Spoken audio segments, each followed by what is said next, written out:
My name is Lisa once again, and today I'm going to be interviewing a super interesting person. She's my friend of 30 years, 30 plus years. Her name is Kathryn. Hello, Kathryn Shuang.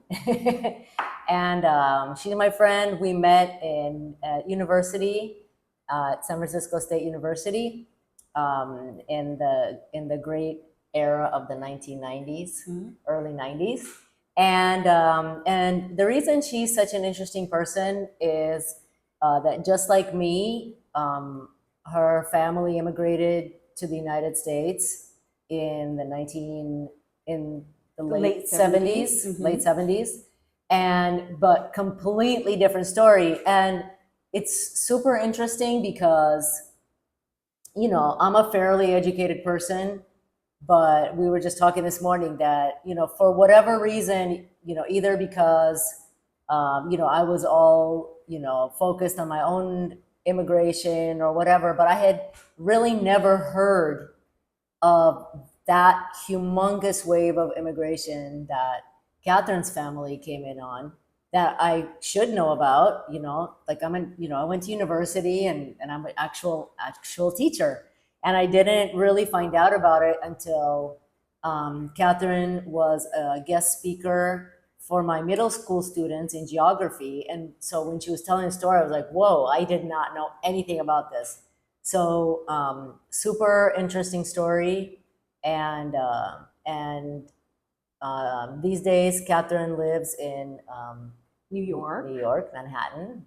Well, not Manhattan, right? Brooklyn, close New enough. York City. Yeah, the wonderful, super excellent city. But anyway, so I wanted to ask her some questions, mainly because I want to know. Like I don't really know. I'd like to know more detail about. I mean, it just seems like other worldly story of people by the millions. No. Yeah, I don't know forgot what the statistic is. Maybe 2 million. Yeah, but people leaving Vietnam at the fall of Saigon, and even before the fall of Saigon, but definitely at the fall of Saigon, people leaving in boats, makeshift boats and boats, and out into the South China Sea. And so fascinating story. And it doesn't even start there. So the fascination doesn't start there. So we're gonna start way before that, because so Kathryn, you were you born in Vietnam? But are you Saigon. Vietnamese? No, we are Chinese, born in Vietnam. My great grandparents came to Vietnam from Canton, specifically this region called Chao Jao, where it has its own cultural linguistic distinction. But it's in the south of China in the Canton province, and made their way to Vietnam to make a life there.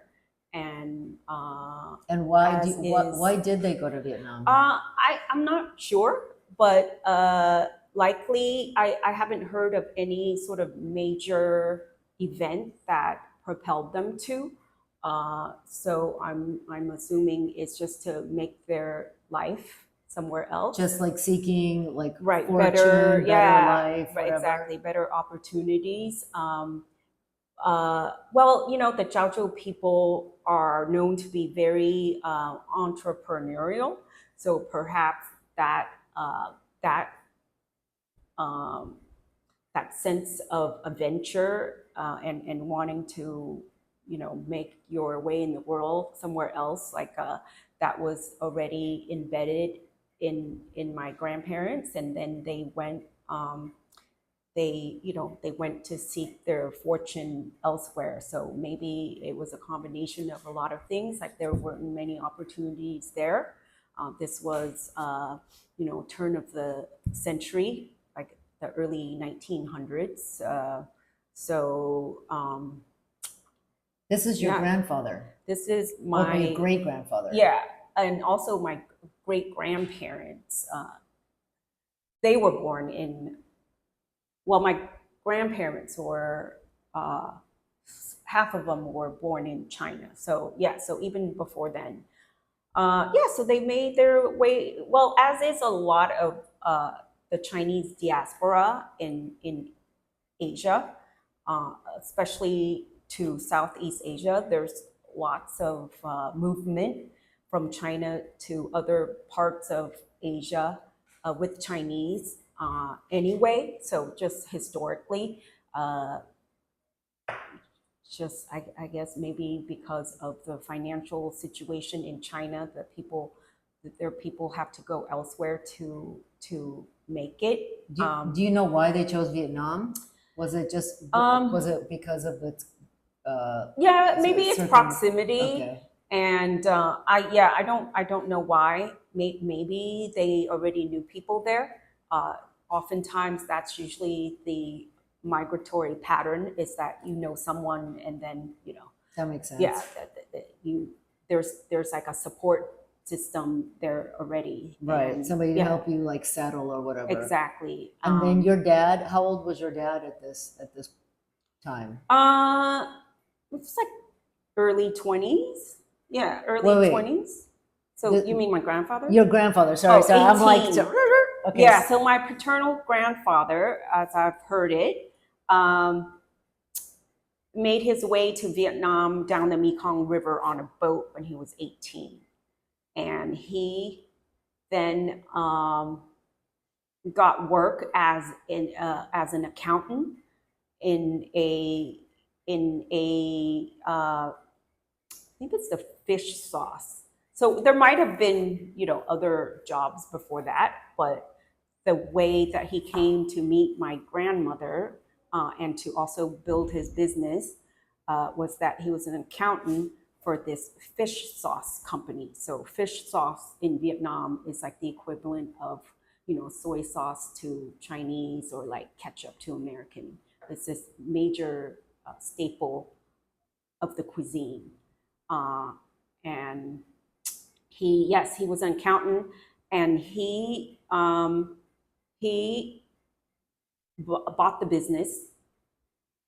After I don't know how long, but he acquired the business, and so that enabled him to, have a family of like 12 children, and also I think the So I think that's how he also met my grandmother, because she was the daughter of the owner. There was some Okay. business relationship Okay. between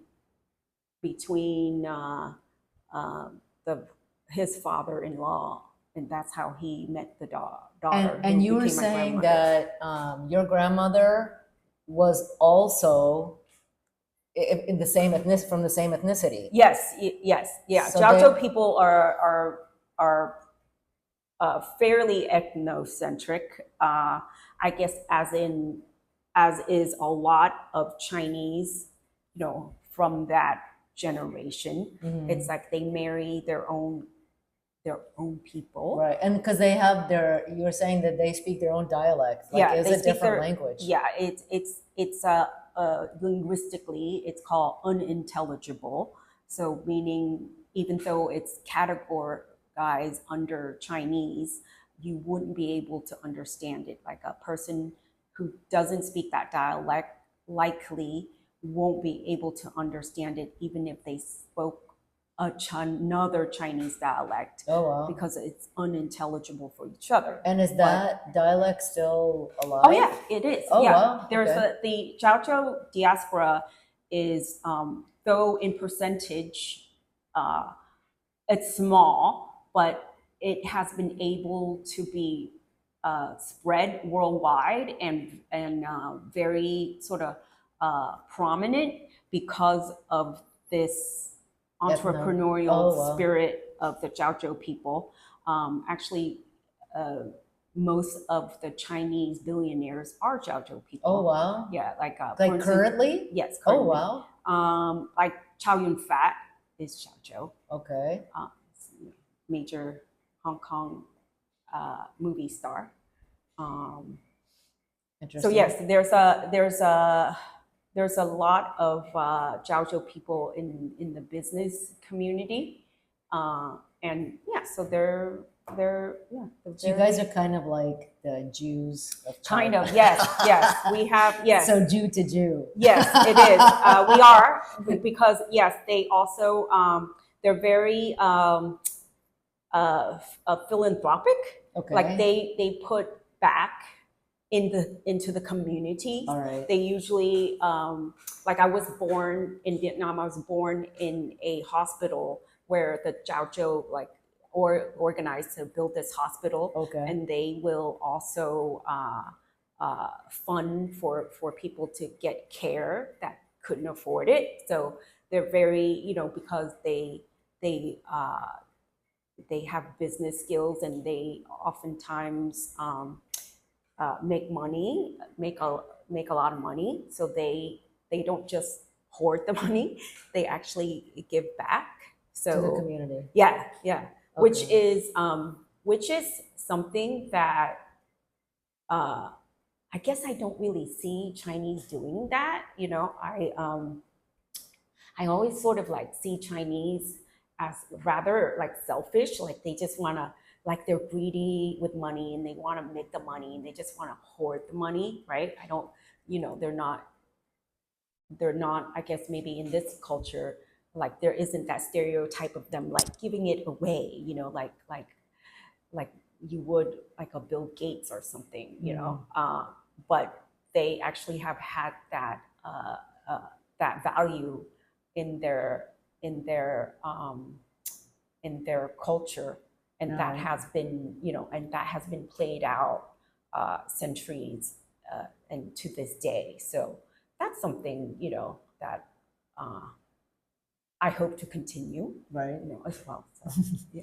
All right. So this is we're talking about your maternal grandfather or paternal? Paternal. Paternal. Yeah, paternal. Okay. Right. So then he bought the fish sauce company, and yeah, went on to have like, you know, 12 children. You know, Okay. my father being one of them. Okay. And so your father is ethnically same. Yeah. same. Oh, like 100%. And then your mother? Yeah. Also Chao Jao. Wow. Interesting. Right. And her parents came from China as well, I believe. Yeah. Right. Chao Jao people as well. And also, I know my maternal grandfather was the only male in the family. Had maybe 4 sisters. So he came to Vietnam. Once again, don't really know the circumstance or what propelled him. But like I suspect there must have been some kind of support system already there, right? Because why would they, you know, why would they choose Vietnam, say, over Thailand or they Laos? probably had the fish sauce company. No, And that's which the is other side. That's the paternal grandfather. Oh, right. Okay. Yeah. So then, so then in Vietnam, so your parents meet. They're both ethnically Chao Jao. Right. And then how many of you are there? Like, how many siblings do you have? I have one brother. Yeah. Okay, so there's 2 of you. Okay. And then, and what were you born in 71? Born 71. Okay. Yeah. All right. And so another sort of little detail about birth year is that when as refugees we didn't have official documents, or we did, or you know, wasn't recognized internationally. So when we immigrated here, you can kind of put down anything, right? Right. So a lot of people put their kids back to a couple of years so they can get more schooling. So that's why on documents my birth year, it's actually 2 years later, 73. Okay. And they also did the reverse way for older people, so they can go into retirement earlier. All right. Yeah. So, and also during the Vietnam War, if you had the means, your birth year was also manipulated so you can dodge the draft. So a few of my uncles have birth years that is not aligned with their real birth year. Okay. It's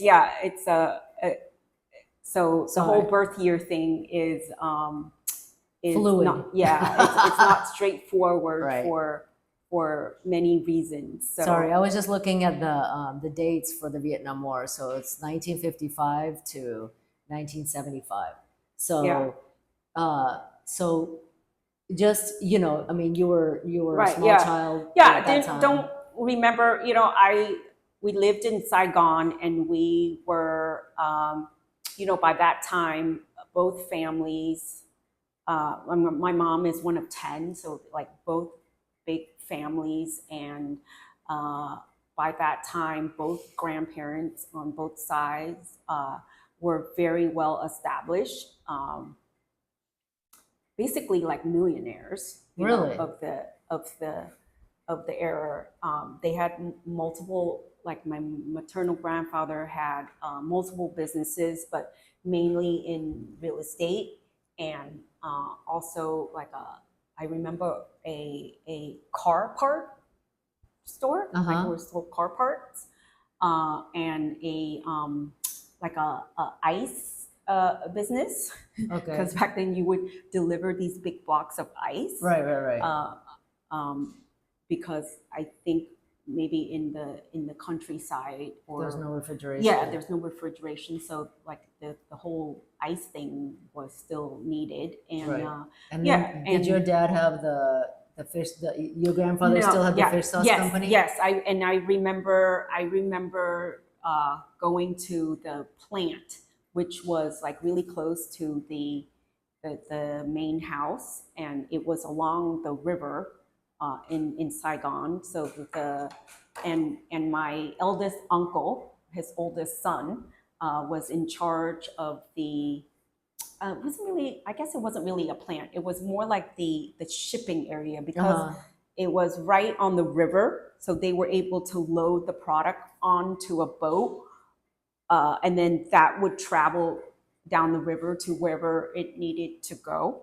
But I remember visiting it as a kid, and just the smell is like really strong. As you can imagine, it's basically fish, fermented anchovy. So yum. Yeah, so it's super stinky. So yeah, so I remember that, and yeah, they just I don't really remember seeing anything war related. Perhaps it was because we were in the city. And I mean, if the family was wealthy, you were probably well insulated. Not really, because I mean, we were, but we didn't have anything to do with, like, we didn't have any connection in the government, right? So we weren't powerful in that way. We were just the merchant class, right? And because there was actually, no, I take that back. We did have political affiliation, it was on the fringe. Like one of my dad's younger brother, went to war in Cambodia. Okay. And he never came back. Just was, I guess, missing. They never. This is one of your uncles. One of my uncles. Okay. Yeah. So that's sort of on the fringe. And then a couple of one uncle on my mom's side went to Hong Kong to dodge the draft, basically. And then one of my was the draft like going on this entire time that you know of, or do you? Yeah, I think so. I don't know what the history of that is exactly, but as it affects the family, uh, yeah, one uncle went to Hong Kong. The other uncle maybe served briefly because I do remember him like being away and then coming back, and then me seeing him like after, like, you know, like I felt like there was a time had passed between me seeing him, and there was talk of him, like, you know, being in the army. I don't know exactly what that meant. But your dad was never in danger of that. No, Okay. you know, he was a teacher. I mean, later he was in danger because he was a teacher. And my grandmother, uh, she's the eldest in the family, and she also came from a big family. I don't know exactly the number, but it was like up there. Uh, and she had a couple of siblings, like my great uncle, aunt, who were part of the Communist Party. So, Oh. yeah, so I remember them coming to visit, uh, because my grandmother, being the matriarch and the eldest in the family, would host them, and because they would come from the countryside. And I remember them in their like dark green khaki garb and like that hat, you know, Yeah. that like Yeah. short brim hat. The And Soviet hat. yeah, and I remember just like whispers about them. And it was interesting because, you know, because of the dynamic, right? Here they are in the home of their sister and their brother-in-law, who is this, you know, major businessman, and then here they are on the opposite end of that, you know, political spectrum. You know, here is this, right? Here's this capitalist, and here is these communists, and and they were, like, I heard rumblings that they were always trying to convince my grandmother to join the Communist Party.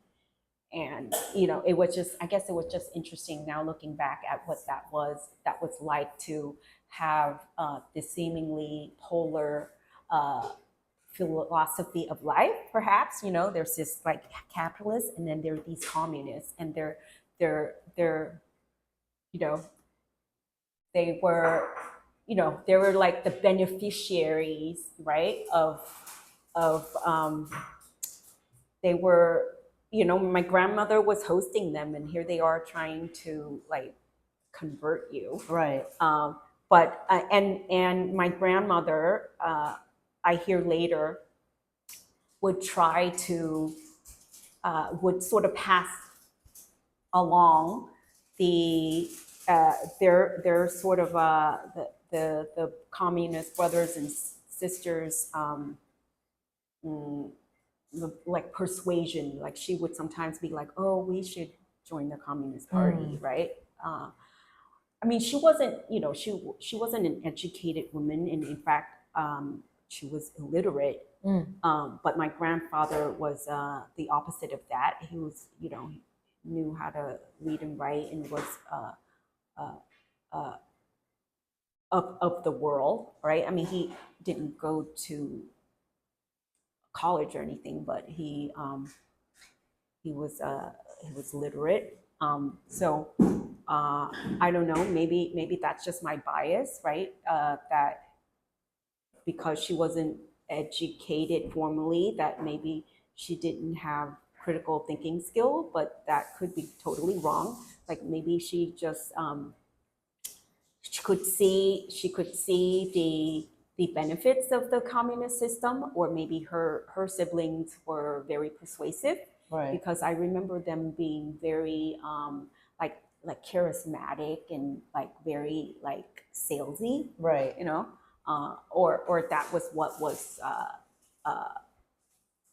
told to me by like aunts and uncles and, you know, around me, like like, oh, you know like So yeah. So at what? So okay. So I'm guessing I have to rely on these dates that I'm seeing here. So Yeah. the fall of Saigon was 1975. Yep, April 1975. Okay. That's when the Americans pulled out, and maybe you've seen footages The of like the helicopter. helicopter. Yeah. Yeah. So we weren't part of that, because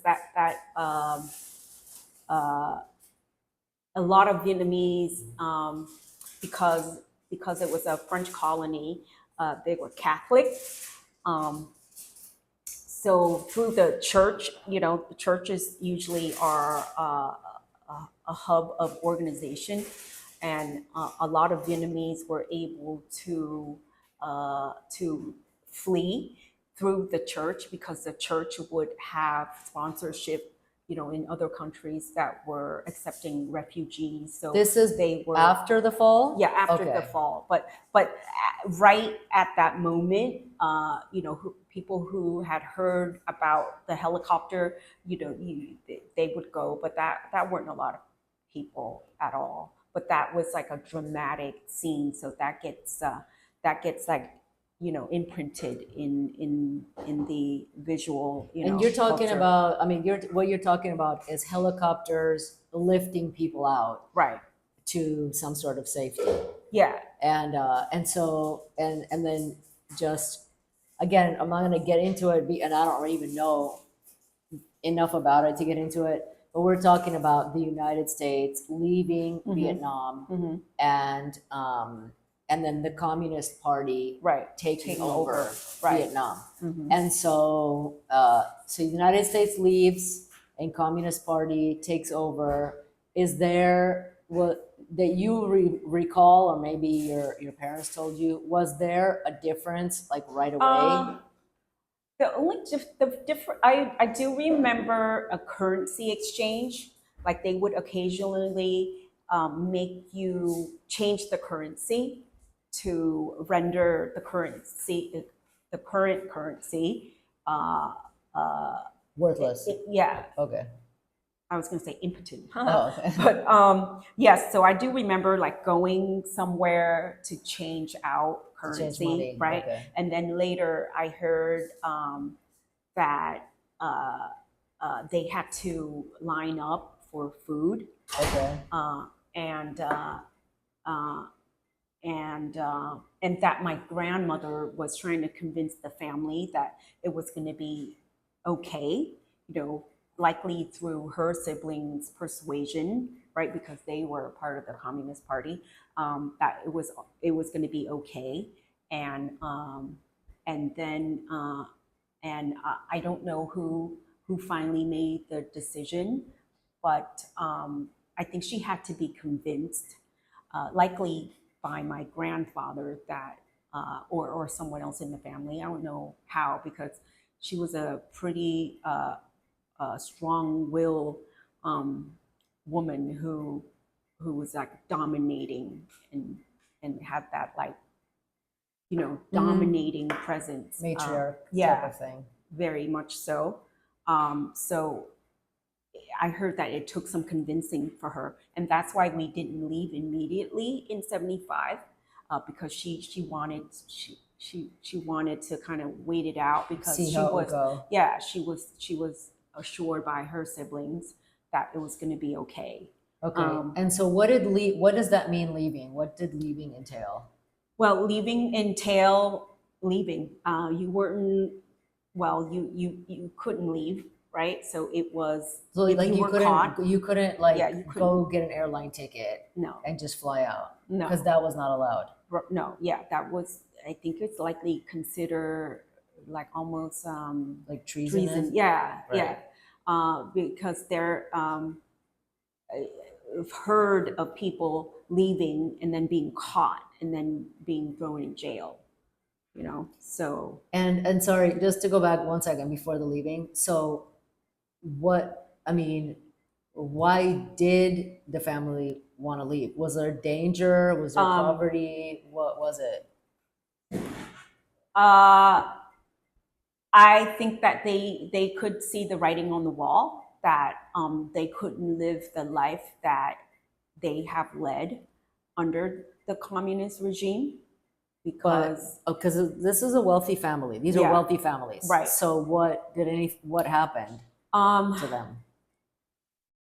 I think that the whole food rationing and not being able to like buy things and your and like having money like didn't Didn't change really anything. didn't do any like did not offer any advantage. Okay. So like they were wealthy, but then all of a sudden they weren't wealthy, kind of thing. Kind of in a way. Yeah, I don't know what the business, I don't know what the business dealing part of it was like did the communist government seize all their assets, because now it's state owned. Like I don't know the particulars of that, but it wasn't like I didn't really have a sense that there was this precipitous drop in our way of Lifestyle? life. Uh-huh. In fact, I only heard about the lining up for food later, but but um, but there was some decision made that we couldn't live here anymore, Okay. and that our lives were our lives were threatened. Not so much that someone is putting a gun to our head, that it was like a physical safety thing, but just that our way of life was threatened. Okay. And it's a huge family on both sides, right? So there's a lot of people affected. So and so then I think after 75, parts of the family were already hatching plans to leave, and it took a couple of years to Convince everybody. to put the plan in place. Oh. So,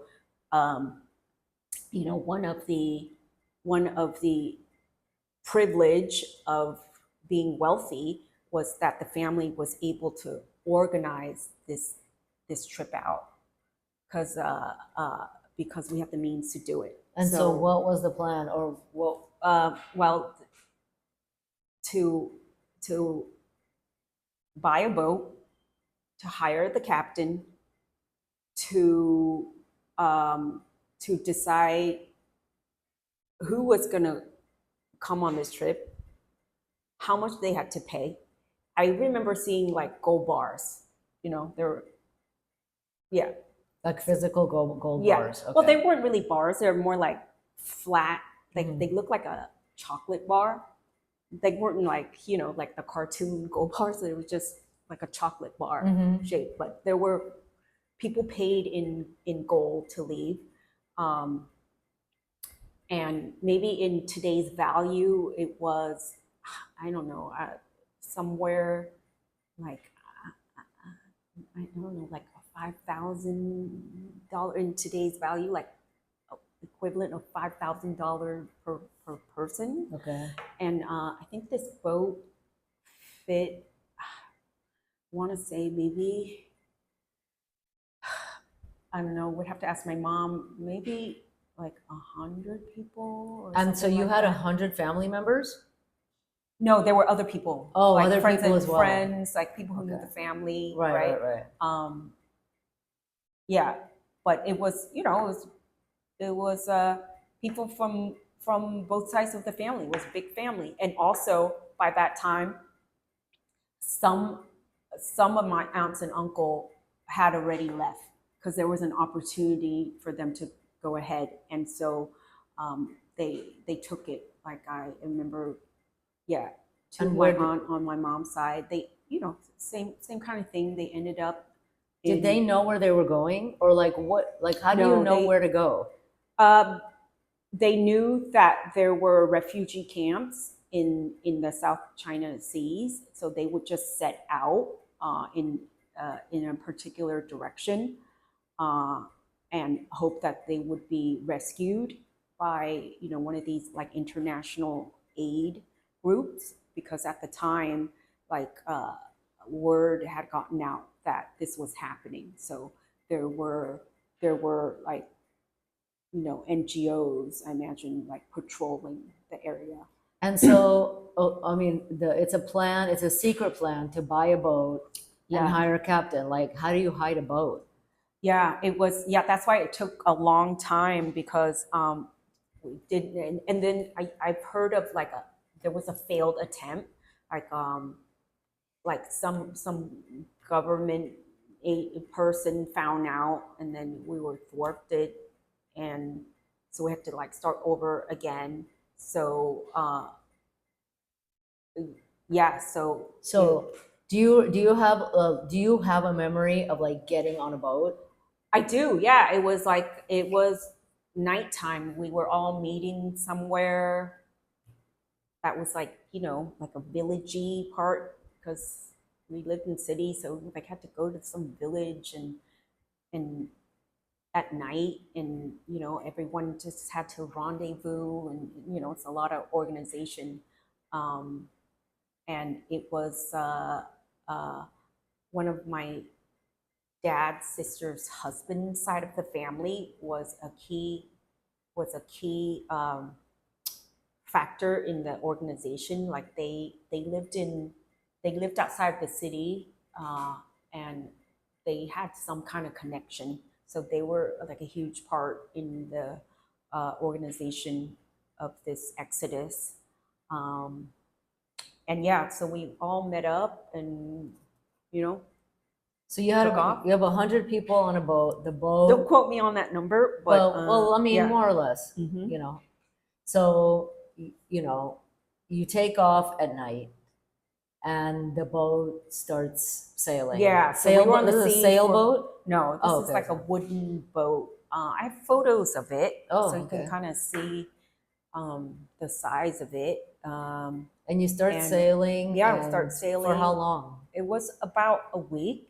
A week. Yeah, so a week on the yeah, and there, yeah, a week, and we were lucky. We didn't. You would hear about them, about these boats, like meeting up Like with pirates. pirates. I heard of Yeah, this.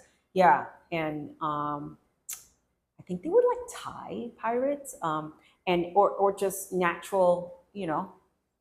You're out in the open sea, right? Any Right. kind of natural disaster. Right. So we were lucky in that way. Didn't come across all those sort of catastrophic events. Um, there were a few. I only heard recently that at one point my maternal grandfather like wanted to jump overboard. Like maybe he got hopeless, like and then my uncle like pulled him back, um, and uh, and then that uncle like fainted. I don't know if it was related to that incident, but you know, uh, I do remember. Yeah, I do remember that, and I do remember that we were in like the cabin while everyone else was kind of in the hall. Um, and I remember this one family where the grandfather was in ill health. I don't know what he had, but his grandson, who must have been like around like 5 or something, the grandson would pee and he would drink his urine. That was like some medicinal thing. And I remember like thinking that was like, I'd never seen that before, and thinking that was very odd. To say the least. Yes. And then, a few times there were there was like chaos on the boat.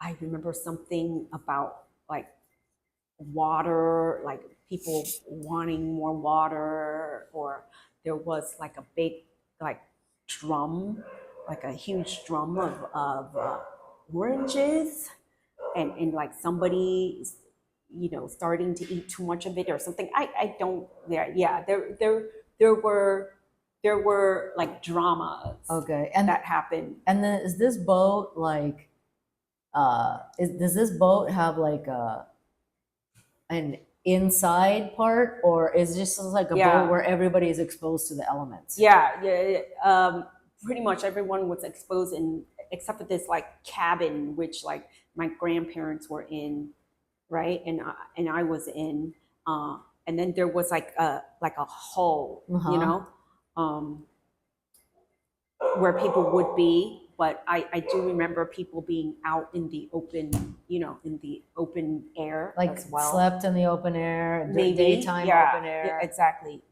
Yeah, maybe. And I do remember there were some incidents of like, you know, people being uh, too many people being on one side and it getting all lopsided, and to have to like, you know, get people to move to the other side, All right. because I imagine that most of these people weren't like boaters. Like they Right. didn't really Know know anything about the ways of seas. yeah, Yeah. yeah, right. So Yeah, so it wasn't like, hey, it's a sailing club here. right.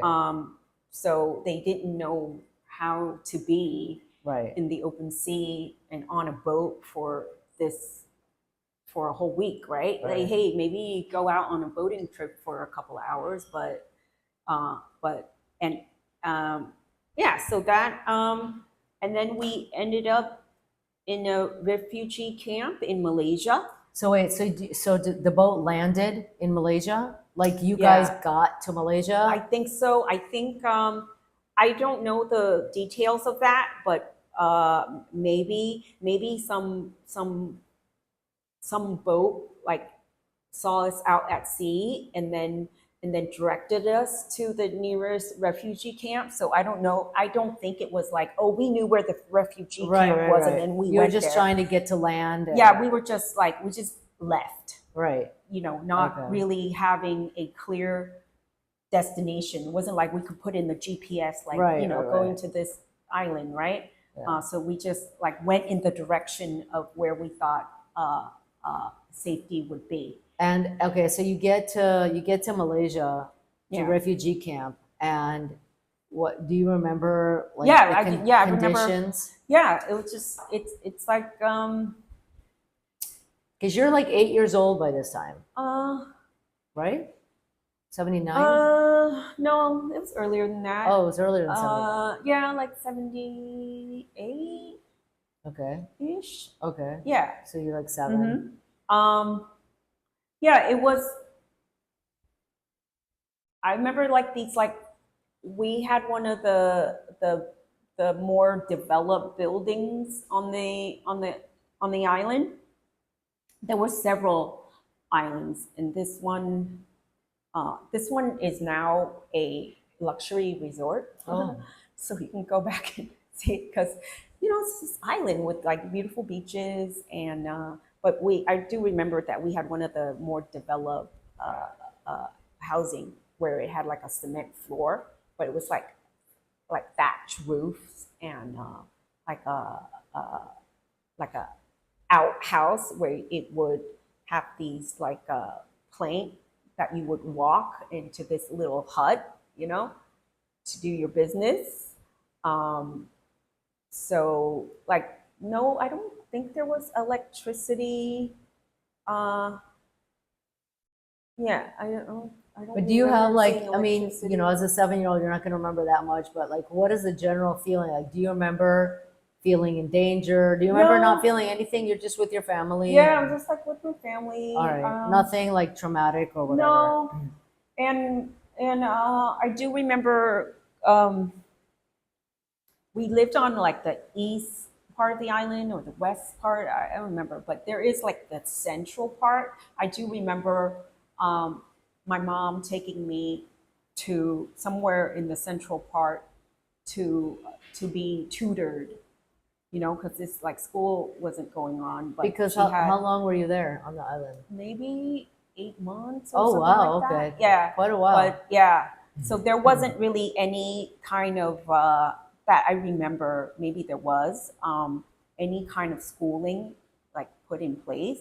It was just like a waiting. You know, you're waiting to be sponsored to go on to your country. And then how do you get sponsored? Like, what did you?